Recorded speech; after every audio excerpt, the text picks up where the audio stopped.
تو یہ سلجوق کی نسل میں تھا تغرل بیگ۔ 446 میں آ کر شیعوں کی حکومت کو ختم کیا تغرل بیگ سلجوقی نے۔ سلجوق مسلمان ہوئے تھے محمود غزنوی کے دور میں، سلجوق ان کے بڑے کا نام تھا۔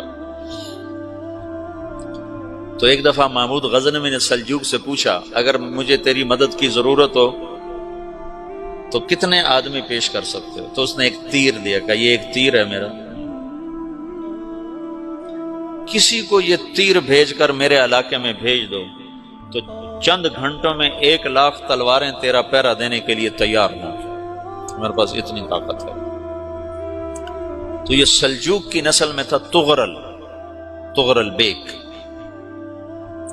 اللہ تعالیٰ نے جب عرب زوال کا شکار ہو گئے اور ضعف کا شکار ہو گئے، جیسے بڑھاپے کا کوئی علاج نہیں، جب قوموں پہ زوال آتا ہے تو اس کا بھی کوئی علاج نہیں، پھر اور قوم کو جگہ ملتی ہے۔ جیسے بڑھاپا ایک فرد پہ آتا ہے، ایسے بڑھاپا قوم پہ آتا ہے۔ قوم کا بڑھاپا جوانی میں نہیں لوٹ سکتا، جیسے فرد کا بڑھاپا جوانی کی طرف نہیں لوٹ سکتا، قوم کا بڑھاپا جوانی کی طرف نہیں لوٹ سکتا، کوئی علاج نہیں، نئی نسل کا آنا ہی علاج ہے۔ تو عرب دھل چکے تھے، 600 سال بہت ہوتے ہیں حکومت کو، اپنی صفات گم کر چکے تھے، اب نئے خون کی ضرورت تھی۔ تغرل بیگ پہلا شخص تھا جس نے آ کر اہل سنت والجماعت کو استحکام بخشا، شیعوں کی حکومت کو ختم کیا، بغداد سے، شام سے، ان سارے علاقوں سے۔ صلاح الدین ایوبی نے اسماعیلی شیعہ کی حکومت کو ختم کیا، مصر۔ العاضد ان کا آخری خلیفہ تھا صلاح الدین ایوبی، نور الدین زنگی رحمۃ اللہ علیہ کا پروردہ تھا، اس کا دوست تھا، اس کے دوست بھی تھا، بچہ بھی تھا اس کے سامنے، زیادہ لکھنے پڑھنے کا شوق تھا۔ پھر اللہ تعالیٰ نے اس سے کام لیا اور اس کو مصر کا گورنر بنا کے بھیجا، مصر کی مدد کے لیے بھیجا۔ تو وہاں اس نے صلاح الدین ایوبی نے وہاں ختم کیا، تغرل بیگ نے یہاں ختم کیا۔ تو پھر سلجوق جو تھے نا یہ اقتدار میں آئے، ادھر ختم ہو گئی سلطنت بنو عباس کی، مصر ایک چھوٹی سی ترکوں کی سلطنت۔ تو اللہ تعالیٰ پھر مرکزیت کے لیے ایک نظام چلایا، دو لشکر آپس میں لڑ رہے ہیں ایک میدان میں، ایک جنگلی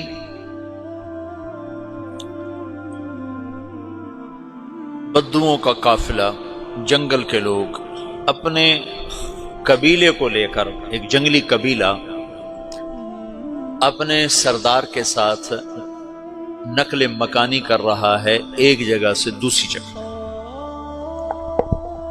اللہ کا نظام کہ یہ لوگ چلتے چلتے چلتے اس وادی میں پہنچ گئے جہاں جنگ ہو رہی ہے، دو لشکر آپس میں لڑ رہے ہیں۔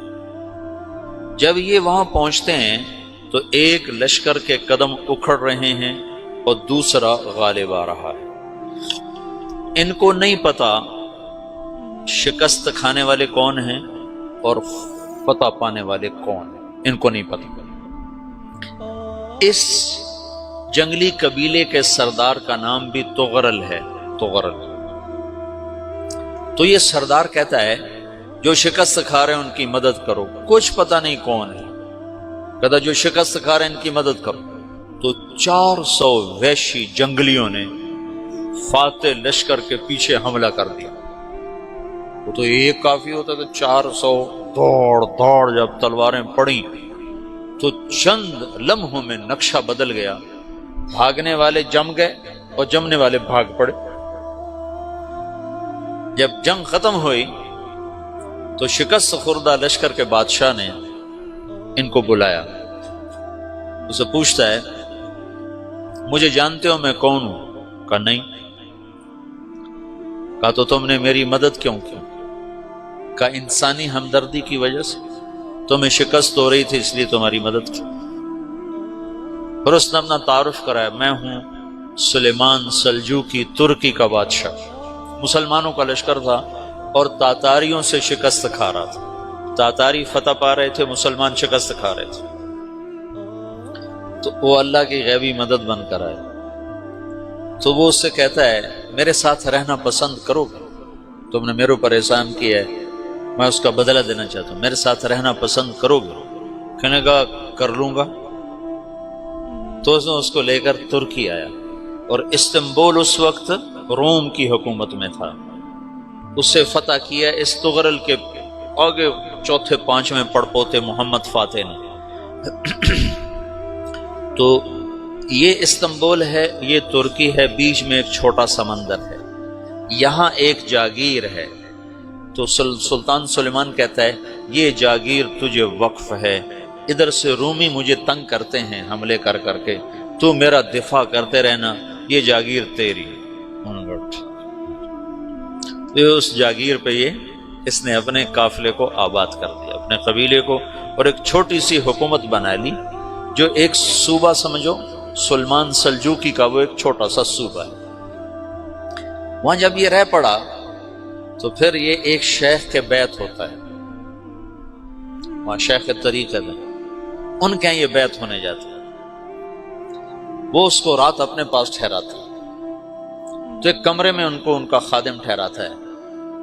یہ جب کمرے میں جاتا ہے تو سامنے دیوار میں تاکچے پر قرآن پڑا ہوا ہے، تو یہ تغرل بیگ کہتا ہے یہ کیا ہے، یہ کیا ہے؟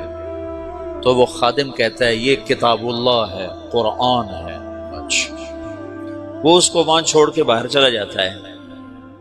وہ دیہاتی آدمی، جنگل کا رہنے والا، پہلی دفعہ زندگی میں قرآن دیکھا، وہ کہتا ہے یہ قرآن ہے، اللہ کی کتاب ہے، میں اللہ کی کتاب کے سامنے سو جاؤں، کتنی بے ادبی ہے۔ تو اس نے ایسے قرآن اٹھایا اور سر پہ رکھ لیا اور کھڑا ہو گیا، ساری رات قرآن سر پہ رکھ کے کھڑا رہا۔ رات کے پچھلے پہر اس کو خواب آیا، کھڑے کھڑے اس نے دیکھا کہ اس کی پشت سے ایک چاند نکلا اور شیخ کی بیٹی کے سینے میں جا کے اتر گیا۔ پھر اس لڑکی کے سینے سے ایک درخت نکلا جو پھیلتے پھیلتے پھیلتے 3 بر اعظم پہ چھا گیا، افریقہ پر، یورپ پر، ایشیا پر۔ پھر اس کی آنکھ کھل گئی، وہ کھڑا ہوا ہے، تو اس نے صبح یہ خواب اپنے شیخ کو سنایا، تو انہوں نے اپنی بیٹی اس کے نکاح میں دے دی۔ اس بیٹی سے ایک بچہ پیدا ہوا، تغرل بیگ نے اس کا نام رکھا عثمان، عثمانی ترک نام سنو، جو میں نے کل بتایا تھا کہ 1924 میں وہ خلافت ختم ہوئی۔ تو ایک بیٹا پیدا ہوا عثمان۔ عثمان نے پھر ایک نئی اسلامی حکومت کی بنیاد رکھی جو 1924 تک چلتی رہی، کوئی 800 سال یہ حکومت چلی۔ تو حکومت کا شیرازہ بکھرا، لیکن پھر جڑ جاتا تھا، اور وہ قرن اول والا جوڑ کبھی نہ پیدا ہوا، ٹکڑے بن گئے۔ ان ٹکڑوں میں اللہ لوگ پیدا کرتا رہا جو دعوت دیتے رہے، دعوت زندہ رہی۔ جو تربیت کا نظام تصوف کے ساتھ تھا، اب وہ تبلیغ کے ساتھ۔